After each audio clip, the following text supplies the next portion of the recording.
Paano lagyan ng watermark ang ating mga picture? Gusto mo rin ba lagyan ng watermark ang bawat picture mo sa iyong cellphone?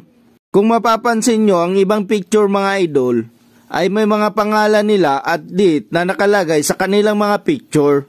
Kung di nyo pa to alam mga idol at gusto mo ring lagyan o magkaroon ng watermark ang bawat picture ng iyong cellphone, sundan mo lang itong video mga idol. For reference pala mga idol, gumamit ako dito ng dalawang brand ng cellphone, ang Redmi at Vivo. Kasi alam naman natin mga idol na magkakaiba ang picture at settings ng mga cellphone. Para mas madali nyong masundan mga idol, kung same brand or unit lang din ng inyong mga cellphone ito, una nating iset ang Redmi. Open natin ang camera ng ating cellphone mga idol. Then click natin itong tatlong linya dito sa taas. At punta tayo sa camera settings. Click lang natin itong settings. At pagkatapos mga idol, pindutin itong watermark. I-turn on itong add time stamp on photos para malagyan ng time and date ang iyong picture. Pero kung ayaw nyo naman lagyan ng pizza mga idol, i-turn off nyo lang po ito. Then turn on device watermark. At makikita nyo itong custom watermark. Dito nyo po ilalagay ang gusto mong watermark na makikita sa iyong picture. Pwedeng initial mo lang o kaya buong pangalan mo. Nasa inyo na po yun mga idol. Then pagkatapos ay isip nyo lang mga idol.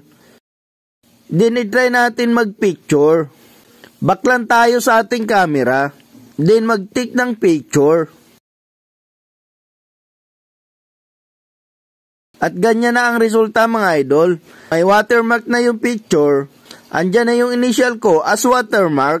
At meron na ding date and time sa picture. Sunod nating iset ang Vivo phone. Open din natin ang camera. Pindutin itong settings dito sa taas ng camera. Scroll lang natin at hanapin ang watermark.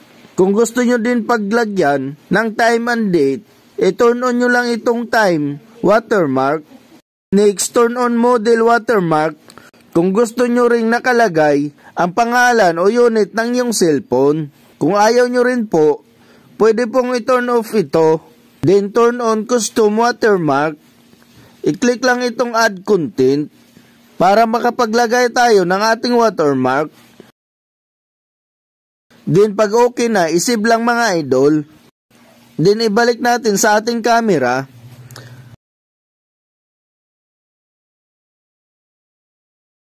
At magpicture tayo. Ganyan din ang kalabasan niya mga idol. May watermark na din itong picture. So yun lang mga idol. Kung gusto nyo ng mga tips at updates na gaya nito, subscribe for more. Thank you for watching.